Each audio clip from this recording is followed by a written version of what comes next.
Hello everyone, welcome back to the Stitches in STEM YouTube channel. My name is Michaela and today we are talking all things Make 9.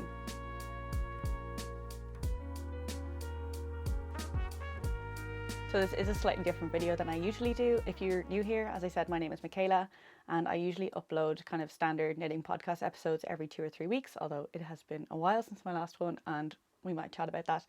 But today I am talking about, as I said, all things Make 9. So that means 2024 Make 9 in review and making plans for 2025.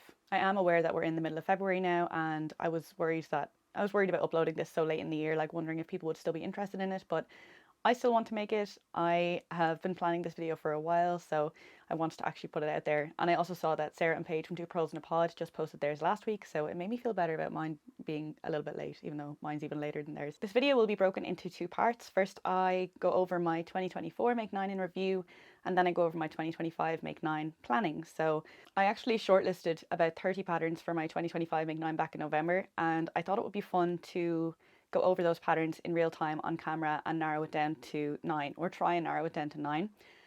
So I haven't looked at that list really since November because I didn't want to make any decisions before making them on camera. So that's why I say this video has been in the works for a while. I've been really excited to make it, so I hope you enjoy. The other thing is that I actually recorded most of the footage from this video a few days ago and the introduction didn't work out, so I'm re-recording the introduction now.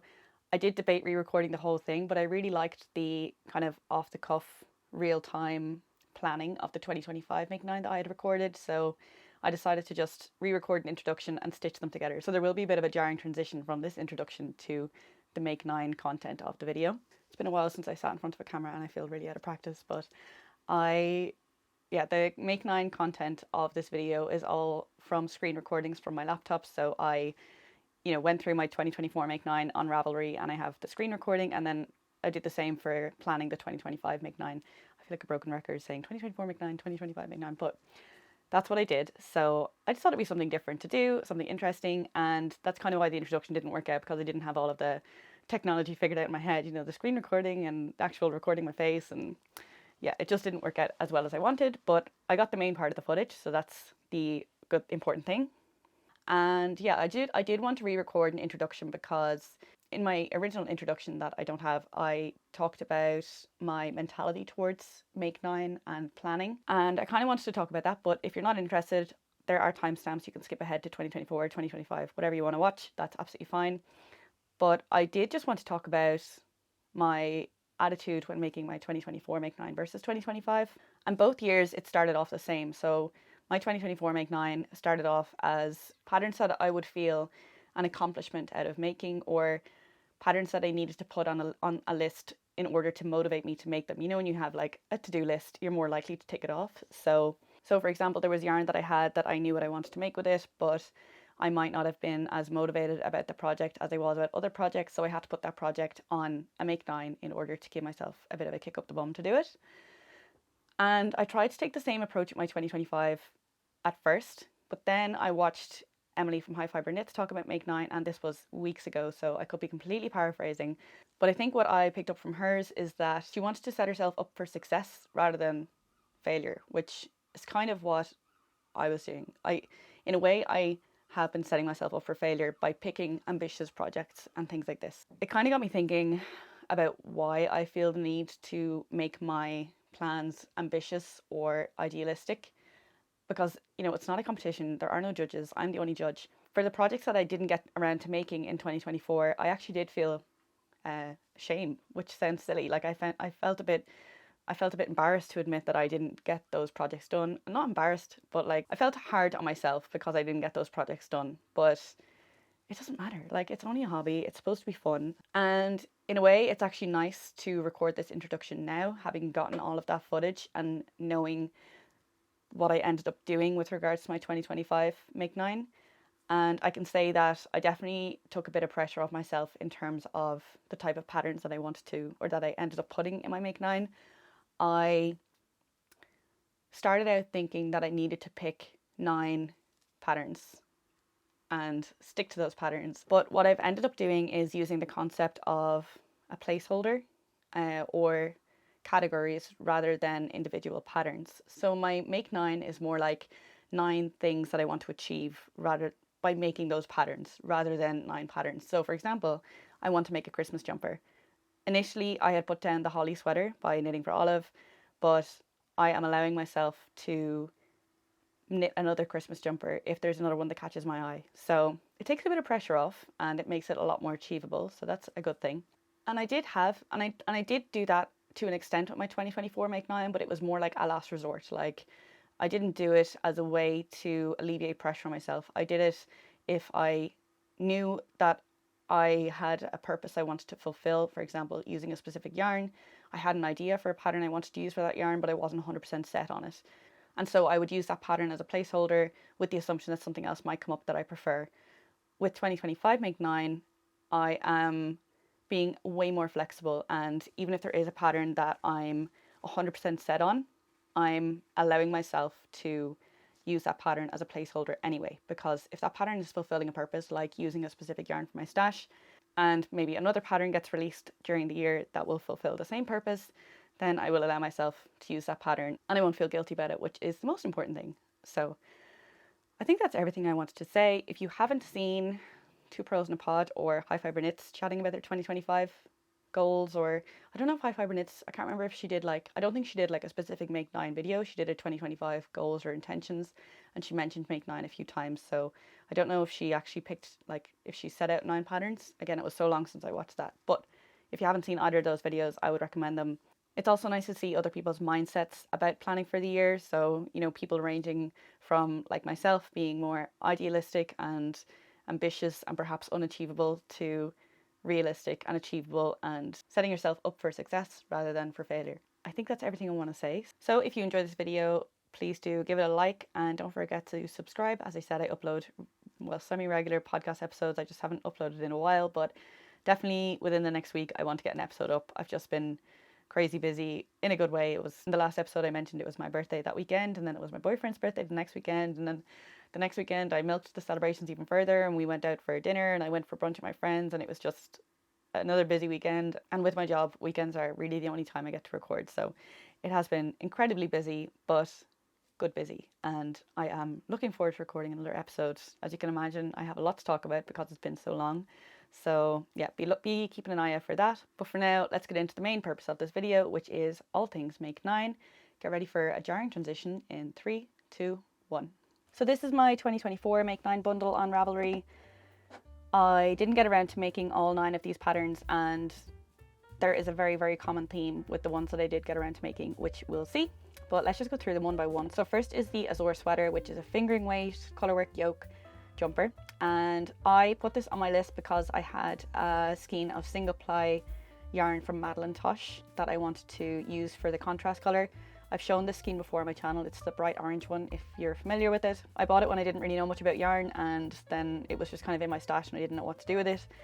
But my plan in 2024 was to make a t-shirt with it and use it for the contrast color of not necessarily this sweater, but something similar. So I did kind of use this pattern as a placeholder if I couldn't find anything else. I wanted to make it a t-shirt though, so that was why I wasn't fully committed on it, because I just wasn't sure about the fit. If I turned it into a t-shirt, I was kind of wondering if I would have to adjust the ease around the torso or anything. I would have looked into all of that if I did get around to making it, but ultimately I didn't because I just wasn't excited about it. And at one point I actually designed my own colorwork yoke t-shirt, and I really, really loved the design that I came up with, but I couldn't actually get it to work with the colorwork yoke. And I even bought the Tin Can Knits recipe, what's called Strange Brew, which is like a recipe pattern for a colorwork yoke jumper or t-shirt. And after buying it, I learned that the colorwork motifs included in that pattern, or that pattern kind of tells you how to make colorwork motifs, assuming that you're working in like horizontal bands of color, like distinct horizontal colorwork patterns or motifs, whereas mine was what's considered a wedge design. So that was the first time that I had come across that concept, and I realized that that recipe wouldn't really help me make a wedge design colorwork t-shirt. But I did try to give it a go, and I got pretty far with it. I didn't actually make it, but in terms of getting a design up in stitch fiddle and trying to work up a swatch, and yeah, just a few things didn't work out, and I probably bit off more than I could chew trying to design my own geometric colorwork wedge design t-shirt. But yeah, by the time I got about 60% of the way with making it work. I just lost interest, so I wasn't really bothered to try and, you know, get it to actually work. So unfortunately this one did not get made, and I still have that skein of yarn, but I am definitely going to use it very, very soon. Next is this Sweet Shop blanket by Laura Penrose, and I put this on my Make 9 because I got the Olivia and Oliver Fibers 2023 Sweet Shop Advent, is that what it's called? No, sorry, it's not called Sweet Shop. I'm saying Sweet Shop because it's a Sweet Shop blanket. It was called the Simply Sweet Advent. Anyway, it was her 2023 Advent, so I had all the colours for the colour triangles and I just needed to get the main colour. So this one was like semi-ambitious because I'm not really a blanket knitter, but I knew that I did not want that Advent sitting in my stash for the year. Like, this was kind of a non-negotiable. It had to be made, or I had to make at least something that used up that yarn. And I was pretty dead set on doing the Sweet Shop blanket once I got the main colour. I did use Knitting for Olive Merino in the colour Cloud for the main colour, and I have talked about this in a few podcast episodes, so it took me a long time to make, of course, but we got there in the end and I love it and I'm really happy I made it. The next pattern is Tea Number 1 by My Favourite Things Knitwear. I think I had half of the yarn for this when I put it on the list, so I think I had the Isayur Alpaca 1 yarn, and I didn't have the Suic Whisper lace at that point, but I knew that I wanted to get, I don't even know if I knew I wanted that yarn. I kind of got the Isayur Alpaca 1. It was a little bit of a risk because I didn't obviously have the other yarn, so I wasn't certain that I'd actually be able to find another yarn to hold with it, but I did, and I cast this on in like March or April, I think. This one was actually on my list for a while. I kind of knew when I added it to my Make 9 that it was pretty high on my wish list, that I really wanted to make it, so it was kind of a safe option. The next pattern is The Weekender Crew by Andrea Mary. I actually got the yarn specifically for this jumper. I think it was the end of 2023 that I got it. So again, I knew that I wanted to make this. I knew it was going to be an early cast on in the year, so another kind of safe option. And the yarn that I use is Ballyhora Fibers Tweety K in the colour Queerang, and I really love this jumper. So yeah, very happy with this one. Another one off the Make 9 and pretty early on in the year too. The next one is Sweater Number 20 by My Favourite Things Knitwear. This is a V-neck cabled drop shoulder jumper, and I love this pattern. I have loved this pattern since I saw it. I think it would be beautiful in a really deep navy blue. And you might guess by the way I'm talking that I did not get to make it this year, so that was unfortunate. I don't have any yarn for it. I would have to buy yarn for it, so that's probably the main reason why it didn't get done.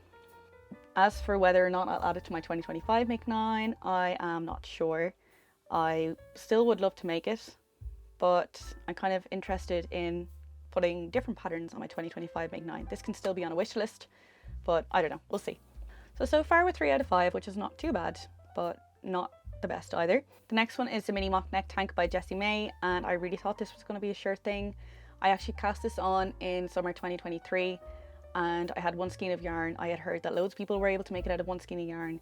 I was not one of those people, so I reached under the arm. I had worked some of the body before I realized that it was definitely not going to be enough yarn, or if it was going to be incredibly cropped, like way too cropped for me to be comfortable with. So I did frog it, and I made a mental note to make it in 2024 instead, which I didn't do either. So I don't have yarn for it. For the first half of 2024, I told myself that if I got rid of a certain amount of stash yarn, I can't remember what it was, that I would allow myself to buy Hush from Hedgehog Fibers to make this, which I just think is such a stunning purple colour, and it would just be beautiful for this top. I still believe that. I unfortunately did not reach that stash goal, whatever it was, I can't remember, so I was very punishing to myself, and I did not allow myself to buy that Hedgehog Fibers yarn. It was probably for the best. I don't need more yarn, and I can always just get that yarn in the future and make it if I want. So yeah, this one didn't get done. I kind of feel like it's taunting me at this point. The fact that I cast it on, had to frog it, had very definite plans to make it in 2024 and didn't, and a lot of people made it in 2024. I kind of had a bit of FOMO seeing everyone else make it, so I would love to make it at some point just so I can say that I conquered the Mini Mock Neck Tank. But for now, it's still just on the wish list. The next pattern is the Rainbow 10 Socks by Yuka, which is an all-over colourwork sock pattern. I put this on my list because I did have the yarn. I bought it when I was in Japan in April 2023, and it was a sock set from Ito Bito, and the sock set was dyed specifically for this pattern, or else the pattern was written specifically for the sock set. Or both of them are written for each other basically. So I kind of knew that I wanted to make this pattern, but I had never done colourwork socks before and I was a bit intimidated by it. I didn't really have a lot of colourwork experience at that point, so, and I still don't, I'm still a bit intimidated by colourwork, but I was particularly intimidated by socks, especially the idea of getting the floats long enough to fit over the ankle without making the actual colourwork pattern look all janky. So I was a bit scared of this, and I actually decided that it would be my magnum opus for 2024. Like at the start of the year, I was like, these socks are going to be my magnum opus of the year. But when I did get around to casting them on, they actually flew by so fast and they were a lot easier than I thought, and I didn't have to frog. They fit on the first go. So yeah, I was really impressed, really proud of myself, and I love these socks. I do wear them a lot, and yeah, they were number 4 of my make 9 that I achieved. Yeah, 1, 2, 3, 4. Yeah. Okay, the next pattern is the Monday sweater by Petite Knit. Very simple raglan stockinette in the round jumper. I was not doing anything groundbreaking by adding this pattern to my list, but I did have yarn for it. I actually got yarn from Pigment and Ply in January of 2024. It was an in-stock update. The colour that I got was leftover, I think, or like a development colourway for her Taylor Swift collection. It wasn't the fact that it was Taylor Swift that I got that yarn, it was just the colour. I liked the purples and the blues. And I knew that I wanted to hold a mohair with it to kind of blend the colours together and tone down the high contrast variegation. I didn't have that mohair. I only got it in like September, October, so I did think that I would cast this on before the end of 2024, but unfortunately I just didn't get around to it. I have cast it on now. I've also had to frog it and restart it, so it's kind of causing me a bit of grief, even though it's a simple stockinette raglan jumper, but it's all entirely my own fault. And I'll talk about that in my next podcast episode. But for now, we can say that this one did not get done. And the last pattern on my make 9 for 2024 was the Elizabeth blouse by Petite Knit. I really, really love this pattern. I unfortunately did not get to make it, so I still would like to make it. The reason I put this on my list was because I had the yarn. I actually bought it when I was in Stockholm at the end of 2023. I bought Sandnes Garn, Tin Peer Gint and Vilkalana Tilia to hold together for it. At that point I hadn't really worked with mohair a lot, or I hadn't made a lot of mohair garments. But before I got around to actually using these yarns for this pattern, I did get to a point where I had used enough mohair to know that I would not like a mohair garment next to skin. I'm not particularly sensitive to mohair, but it's just the warmth. I don't need that kind of heat against my skin. If I do wear a mohair garment, it's always going to be a layering piece, something I can take off if I get too warm. So I did still want to make this, but not with the yarns that I had gotten. It was a higher priority for me to use those yarns that I had gotten rather than buy more yarn to make this pattern. And I did use those yarns in my Rivendell cardigan. So this one is an odd one because I obviously didn't get made, but I added it to the list as a way of using up the yarn that I had bought for it. And then when I changed my mind about what I was going to use the yarn for, I made that instead. So can I count this as half done? So I have 4 fully complete projects from my make 9. I might give myself 4.5 just because I used the yarn for the Elizabeth blouse. Is that cheating? I don't know. There are no rules, so I'm going to say it's not cheating. So that means that I have a 50% success rate in my make 9, which is not too bad. Obviously could be better, but yeah, I'll accept it. And look, there is an obvious theme here. The things that got made are the things that I had yarn for. If I didn't have yarn for it, it didn't get made. And even some of them that I did have yarn for example, the Elizabeth blouse, didn't get made. The Monday sweater didn't get made. So yeah, that does kind of make me think about my 2025 make 9, because a lot of the patterns on this shortlist I don't have yarn for. And I'm wondering if I'm setting myself up for failure by keeping them on that list. But let's have a look and see. So with that out of the way, we'll move over to my 2025 make 9 shortlist, which I have here on a Canva whiteboard.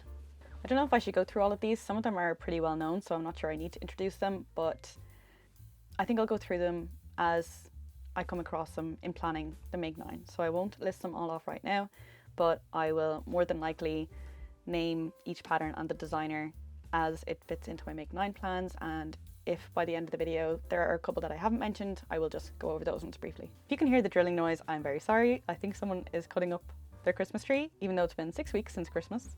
And that someone is my dad. One that stands out to me straight away is the Holly sweater by Knitting for Olive. I actually wanted to make this in 2024, didn't get around to it, so it is a pretty strong contender for my make 9, But if another Christmas jumper pattern comes out or it catches my eye before this Christmas and I want to make that one instead, I'm not going to count this as a failure. Like if I make a Christmas jumper pattern, that will be a success. For now, this is the only Christmas jumper pattern that I think I want to make. So I'm just going to put this in my make 9. I'll do that right now. Under the assumption that if something else comes up, it's okay if I want to make that instead. So I have another one here and I'm just going to put it, this is very haphazard, like I'm just going to shove this in the corner here. And that is the first pattern on my make 9. And I think I'll grey this out. Next, the next one that stands out to me is, I have a couple of shawls here. So I've got the, I can't remember what these are called. I'm going to look these up. This one is the Welted Incline Shawl by Stephen West. And I added this to the list because I love the colours. They caught my eye straight away. And I also really like, I suppose, what is the main feature of this shawl, which is these kind of raised edges here. I'm not sure how they were achieved. Maybe like a tuck stitch, is that what it's called? Where you like knit into a row, like 6 rows below or something like that. Possibly, I don't know. I would have to get the pattern to find out. So yeah, that's a possibility. I have a couple of other shawls on the list, so I might just add a shawl category, but I have the Undertow Triangle Shawl by Life in the Long Grass. Actually, no, sorry, it's not by Life in the Long Grass. It was in Life in the Long Grass magazine. This is by Andreas Ruthman. I'm not sure if I'm pronouncing that right. And it was designed for a Life in the Long Grass publication from, I think it was autumn winter 2024, if that's how they work. Life in the Long Grass is a yarn dyeing company in Cork in Ireland, and they do, I think, biannual publications. It's either biannual or quarterly. Does biannual mean twice a year? They either do 2 or 4 publications a year, and this was in their publication from winter 2024, and I really love this shawl. I know it might seem kind of basic compared to, especially to the Stephen West shawl, but I just love this geometric design. I love the idea of using a Life in the Long Grass yarn. They have some really beautiful yarns that I really want to try, some more kind of rustic wools, and they have just a huge range of bases that I'm really excited to try. So I would love to make this. It's definitely a strong contender. Another shawl that I have is the Scout Shawl by Florence Sperling. Obviously quite ambitious, being that it is colourwork, all over colourwork. Pretty intense, but I love the colours that she chose. I would be pretty unoriginal if I made this, I think, and I would do all of the exact same colours. I would love to come up with another colour scheme, but I wouldn't be too hard on myself if I ended up just resorting to these colours because I think they're absolutely beautiful. I did mention that I'm still quite intimidated by colourwork, so I do find this intimidating. I think with colourwork, I haven't found a way to hold my yarn that's comfortable for me and that feels fluid. I feel like no matter which way I hold my yarn when I'm working colourwork, I'm always kind of adjusting it, or it's like slipping through my fingers in ways that make it quite difficult to knit with, and I have to keep fixing it. I have tried holding both strands with one hand, and I've also tried one strand in each hand, and I just haven't found something that is comfortable for me, but maybe it's just a matter of practice and getting used to it. So yeah, I don't know if that's too ambitious though. The final shawl that I have is similar in that it's all over colourwork, and it's called the Ceramic. It's just called Ceramic on Ravelry by Audrey Borrego. It's beautiful, and again, if I made it, I would probably do the exact same colour. It's just, I really love this navy and white. So yeah, we've got 4 shawls there, and instead of picking one, I am going to copy and paste them all into my little, oh sorry, I have one more. This is the Lilong shawl by Ines Sang. But yeah, this is a 2-colour shawl. I did look into making this with the yarn that I got from Ballyhora Fibres, which I ended up using for my Mackenzie scarf, but I do really love this design. I'm not one to be immediately taken by a shawl. Like, I do enjoy wearing any shawls or scarves that I've made, but I don't consider myself, you know, someone who's committed to knitting shawls. Like, I'm not someone who knits every Stephen West shawl pattern that comes out, just because I never thought of myself as a shawl wearer, but this one really caught my eye when I first saw it. So yeah, pretty strong contender. I love the fact that I think this would look really nice in a hand-dyed tonal yarn. I just think the shifting tones or shifting colours in a hand-dyed yarn would work really well with this pattern. The fact that there's texture might negate that, but I actually think there's just enough texture to still allow the tonality to show through. So yeah, if I made this, I would love to make it in a hand-dyed yarn, but we'll see. So yeah, 5 shawls, and again, I'm not going to pick one, I'm just going to, let me just copy and paste them all.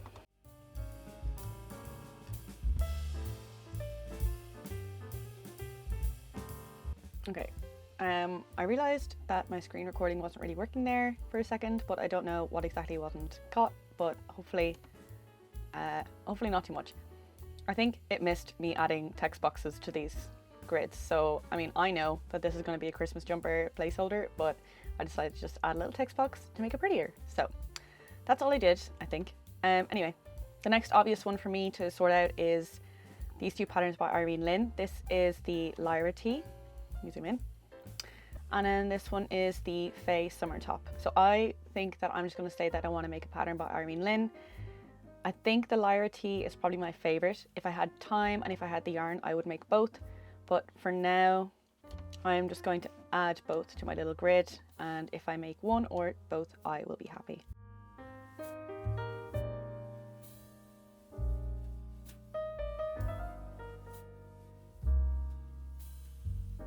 And I think that from here on out, I'm a little bit more stuck in terms of not knowing what to put in my Make 9. I can see some of these I've actually already started since making this mood board, or not mood board, whatever you call it. I've started these socks, and I've also swatched for the Dagmar zipper sweater. So those 2 would be very low hanging fruit if I put them in my Make 9, but I'm absolutely not opposed to that. I just want to go through the rest of them. So we have the April cardigan by Petite Knit. This is going to be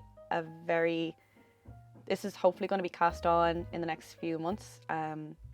Both this and the Dagmar zipper sweater were gifted to me by a viewer, so thank you so much to the people who gifted me those patterns. And also actually the Lennon sweater was gifted to me by a viewer, so yeah, huge thank you to those of you who gifted me those patterns.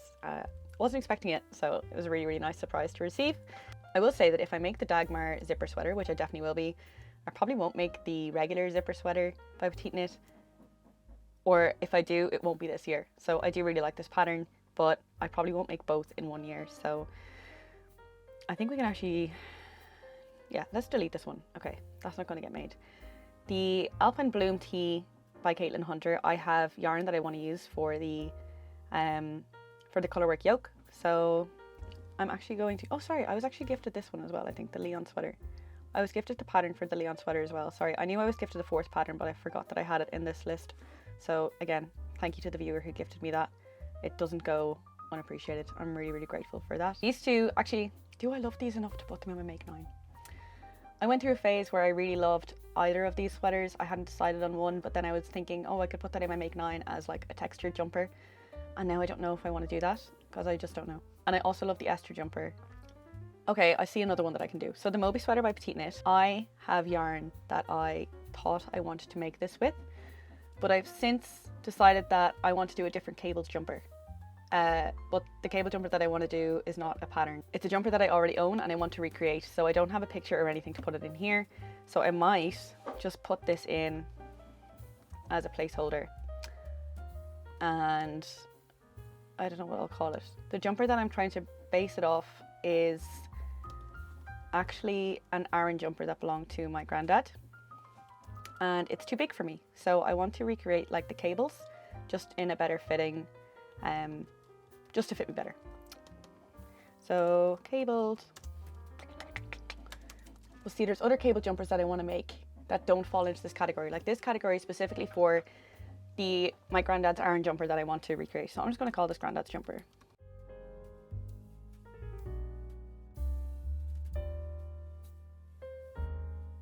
The next couple of patterns I suppose that maybe I will look at are some of the summer patterns. So we've got the Cami number 7 by My Favorite Things Knitwear, which I have already made, but I have more yarn there that I could use to make a second one, and probably will use to make a second one. I really like this pattern actually. So I bought the yarn to make the Cami number 4, but I don't think the spaghetti straps are going to just fit into my wardrobe very well, so I don't usually wear spaghetti straps. So I might make a Cami number 7 again. The other one is the mini mock neck tank, which I already talked about as part of my 2024 Make 9, and I do feel like it's taunting me. But it's very similar to, I can't remember what this is called, but I think it's just called Rolled Edge Tank, or Rolled Edge Tank maybe. It's also by Jessie May, and I feel like I'm either going to make this or the mini mock neck tank, and I already have yarn for this that I bought specifically for this last summer. So I'm kind of hesitant to have both of these. So maybe I can add both of them to one grid or one square on my grid, but I don't know what that category would be. Just like pattern by Jessie May, but realistically it's probably going to be this one. I would love to make both, but I don't want each of them taking up a spot on the grid. So okay, I know what the next one will be. This is the Shine Bobble Sweater by Sally Knit. I heard of this pattern from Amy from Knee Knits. She mentioned it a long time ago, but I loved it so much that I added it to my list at the time. If I made this, I would make it without the bobbles. I know bobble is in the name, but I'm not a huge fan of the bobbles. I'm not a huge fan of bobbles in general. Not right now anyway. Maybe I'll change my mind in the future. But for now, if I made it, I would do it without the bobbles. I just love the cable design. But I also have another cable jumper, the sweater number 20, which I've also mentioned as part of my 2024 Make 9 that didn't get made. So maybe I can just add both of these to one square and say cable jumper. Oops, what have I done? Again, if I could make both, I would, but I don't know if I'll have time, so I don't want to set myself up for failure by adding both. I think I should add some probably smaller items so I'm not completely setting myself up for failure. Cable jumper. And you can probably tell that that is the theme of this Make 9. You know, I'm not setting myself up for failure. I know I've said that a million times, but I really am trying to keep it in mind. When I made this Make 9, I did add the book club cardigan. The book club cardigan had a similar hold on me that it had on everyone else. I do still love the pattern, but not so much that I would prioritize it over some others. So I think I will delete that one, which kind of narrows it down. One that I have here is the Mila vest by Sari Nordland. I know that's a terrible quality photo. I'll try and remember to stick one up in editing, but I really love this vest. It's not like something I've ever worn before. I think it would be lovely to wear in the summer, but I don't know if it deserves a whole spot on the grid, you know. Another one I also have is a tessellated cardigan by Andrea Mary. I love the colours that she chose for it. I would love to make it at some point, but it's not so pressing, I guess. Two more notable ones are the Lika pullover by Sari Nordland and Piping Hot pullover by Lily Kate Makes. I have both of these patterns in my library. So there are a couple of patterns on this screen that I have in my library that were either gifted to me or that I have cast on in the past and given up on, like the mini mock neck tank. But the Piping Hot sweater and the Lika pullover, I just love how modern and contemporary it is with those details going down the front and the sleeves of the jumper. So those are, but I don't know if that could be like a category. Could I make that make something using a pattern from your library? I'm hesitant to add the Leon sweater, the Lennon sweater, the April cardigan and the Dagmar zipper jacket because they were gifted to me and I definitely want to make them. So I feel like they'd be low hanging fruit if I added them, but I mean, I can't add all four, you know, but also if I make a category of make a pattern that was gifted to me, that would only count for one of the four. So am I being too pedantic about my Make 9? I don't know. Oh, okay. You know what? I'm just going to cross this one off. I want to make Selbu mittens. These are the Marit mittens by Skein Knits, and I have the pattern. I've actually cast them on before, but I got the sizing completely wrong and just gave up on them and didn't pick them back up for a while. I think I frogged them and I did love making them, but I think it was coming up to Christmas 2023.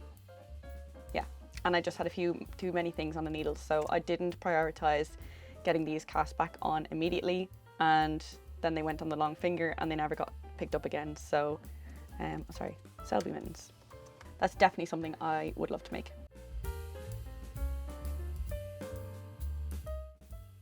You know what? I am going to add the Alpine Bloom tee to its own category because I feel like this is one that I'm going to need a bit of a kick up the bum to get started, just because it's colourwork, and colourwork is not my favourite thing in the world. Do I enjoy it? I don't know. I feel like the only reason I don't enjoy it is because I don't feel like I'm good at it, and which I know is fine. I don't mind not being good at things, but I'm very impatient when it comes to that. And I feel like once I start something, I don't like false starts, and that's something that I get with colourwork sometimes, is you know, my float's being too tight or something. I don't like a long learning curve, which I know sounds like very modern day of me, you know, like not having the attention span for a long learning curve and getting bored pretty quickly, which is pretty bad. When it takes me a long time to get the hang of something, I get a bit frustrated with it. So I definitely need a bit of motivation to get this one going. So maybe putting it here will be the motivation that I need. What's this called? Alpine Bloom Tea. Okay, and change the color of this box.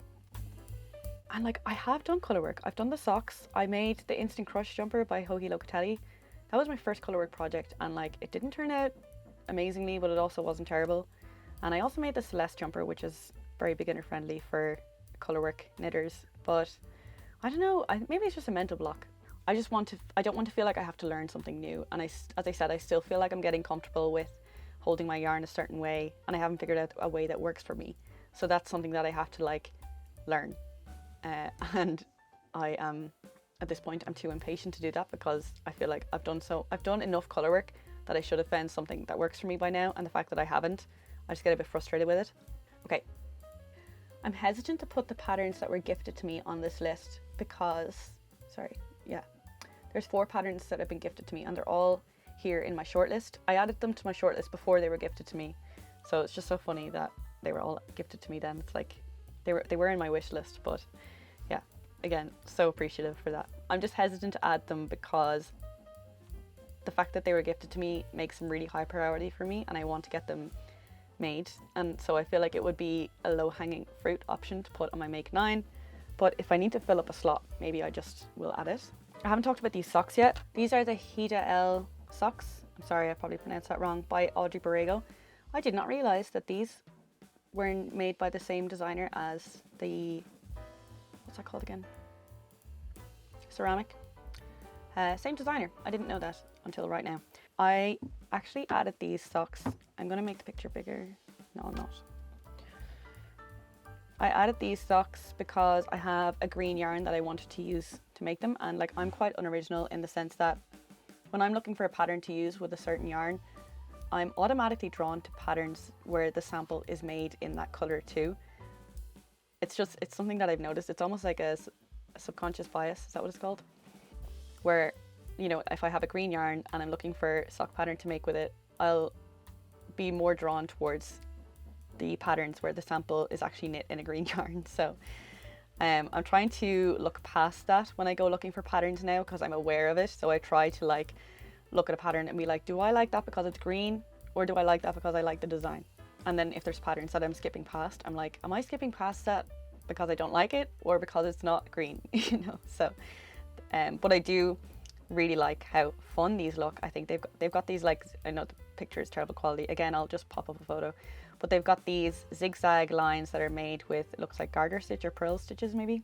Sorry, I just can't really see in the photo, but yeah, they look really fun. The only thing that I would do differently is it seems to have a rolled edge at the top of the cuff. I don't know if you can hear the rain, it's quite soothing. But anyway, yeah, they seem to have a rolled edge at the top of the cuff. I wouldn't do that, but everything else I would do the exact same. I would just do a regular like long tail cast on straight into a 2x2 rib. Yeah, I think these are really fun. So will I add them? You know what, I will. That's kind of low hanging fruit because I have the yarn there, and one of my 2025 goals is to use all my sock yarns within a year of purchasing, and all of my jumper quantity yarns within a year of purchasing. So this green yarn I got last April when I was interrailing. I got it from Slovakia, and so I want to use it before April, for example. So yeah, I don't want any of my yarns to be, any of my sock yarns or any of my jumper quantities to be sitting in stash for over a year. So that's kind of a definite for me. And why that ties into my gifted patterns is because another one of my 2025 goals would be to use all gifted patterns within the year of 2025. So that's kind of why I'm hesitant to put them on my Make 9, because I just feel like they're separate. They are goals, but they're separate from a Make 9. But I will put these socks on just because at this point now I'm trying to fill up my grid.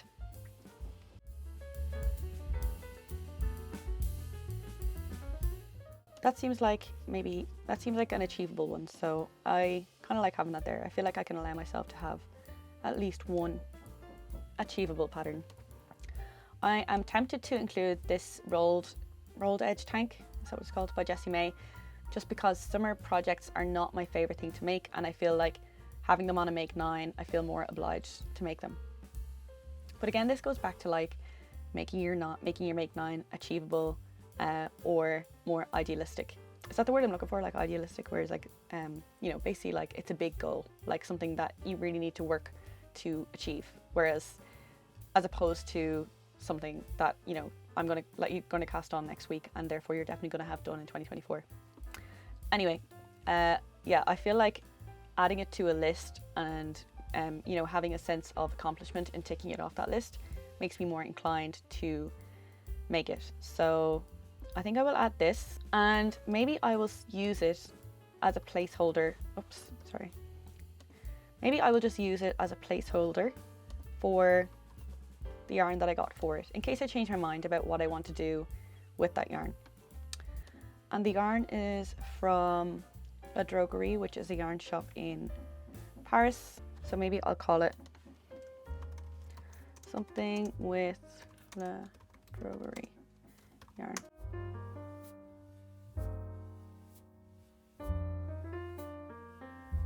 Every now and again I look up at the viewfinder and I catch the side of my face, and it just reminds me of something that I realized when I was editing one of my last videos. I've always been told that I look angry. I have resting, I don't know if I could say that word in YouTube, but you know what I mean. It's severe. It's pretty severe in my case. I consider it a blessing and a curse. Like, it's never been something that's bothered me, but every now and again I'm just looking up at myself in the viewfinder and I catch sight of my face and I'm like, no wonder people think I'm angry all the time. So when I was editing my last podcast episode, it was like B-roll footage where I was like fixing like whatever I was wearing, and I looked so angry. Like, I actually scared myself, and I sent a picture to my boyfriend and I was like, do I always look like this? And he was like, yes. So I was like, I knew it was bad, but I didn't know it was that bad. So, and it kind of made me think about particularly back in Barcelona for Barcelona Knits, when I was approached by a viewer and I was like, God, I hope people aren't afraid to approach me because of my face. Oh, it's hailing now. Can you hear that? I'm nearly finished the video anyway. But just saying that if I'm ever at like a yarn festival or something and you see me and you want to approach me, please do. Don't be afraid of my face. It's just the way I look. It's just my face, and I promise you that I am happy to be there and I'm happy to meet you. So please do come and say hi. I think in this video it's particularly apparent because I'm not like looking at the camera and talking. I'm like looking down at my laptop and I can see my face in the viewfinder looking like really angry. I'm not angry. I'm having a really nice time, actually. I'm really glad I finally got to do this video. Anyway, okay, so that is all my Make 9. I'm pretty happy with that. The only one that I might change is like these two, possibly. But I don't know if I will. I think it's probably a good thing that I keep something achievable, like a pair of socks here. But I don't know why. The only reason I'm hesitant about these socks is because I don't know why they would take priority over any other pair of socks with any other of the sock yarns that I own. It's only because I have picked out these socks for that particular yarn and I haven't gotten around to picking out a pattern for any of the other yarns. Ultimately, I am going to make probably 8 or so pairs of socks this year. There's no pair of socks that I'm like, those are stunning, I have to make those. Like, not even these. I like them, but they don't catch my eye in the way that, but they're not like an aspirational knit in the way that the Christmas jumper is, or in the way that the undertow triangle shawl is, or the Lelong shawl, or the Lyra tee. So yeah, that's why I'm kind of hesitant, but that's my own mentality when it comes to Make 9, and there's nothing wrong with that. There's nothing wrong with the other mentality. It's probably healthy to have it's probably nice to have something a little bit more, a little bit less aspirational and more achievable. So yeah, and the same goes for this. Like, I really like this top, but it's not like a dream knit. And I'm not saying that you should have 9 dream knits and you Make 9. I don't think that would be smart, because I don't even think I have 9 dream knits, or what I would classify as dream knits. So and that would probably be too unrealistic. But yeah, this might change, but I'm going to try and keep it as is. If this one does change, it will be just to another summer knit. So it will be like the mini mock knit tank or the cami number 7 or the Mila vest. And the reason why I'm not putting this square as, you know, any one of those 4 patterns is because I have the yarn and I want to use it. I do also have yarn for cami number 7, but this is more of a priority because I think this sounds really bad, but I think I'm more likely to lose interest in that yarn than I am to lose interest in the yarn that I have for the cami number 7, which is Tin Lena by Sanna's Garn. So yeah, that is my make 9 and I'm pretty happy with that, and I had a lot of fun going through these patterns. So thank you so much for watching. I know this was definitely a different video than usual, probably a little bit more chatty, a little bit less structured. I don't know how much editing I'm going to have to do with this. It should be interesting to see, and I have no idea how long this video is going to be because I'll probably edit out chunks of silence where I was like desperately trying to make the font fit the box and things like this. So yeah, that's it for today, and I hope you enjoyed this video. If you did, please do give it a thumbs up and leave a comment down below. Let me know if you have any plans for your make 9, what you think of make 9 in general, or you know, a comment on, let me know what you think of what I was saying at the start of the video in terms of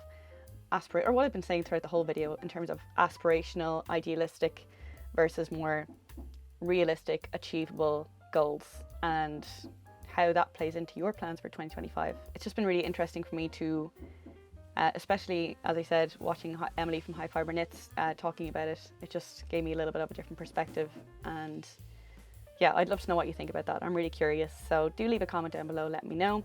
Actually, there is one more thing that I want to say. Obviously my make 9 is not set in stone. For example, the shawl scarf square. If you know of a shawl or scarf pattern that you think I would like or that you really like, let me know and I can have a look, just so I can have more options of what I could knit, or like another cable jumper pattern, for example.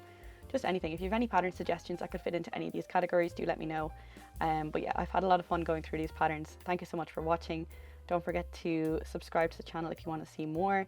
I will hopefully have a podcast episode within a week. If I don't get it up next week, I'm actually away the following week, so I definitely have to get one up next week, or else it will be far too long between episodes, and I already have so much I need to talk about. So yeah, do stick around and make sure you subscribe if you want to see more podcast episodes from me. Otherwise, thank you so much for watching, and I'll see you in the next one. Bye.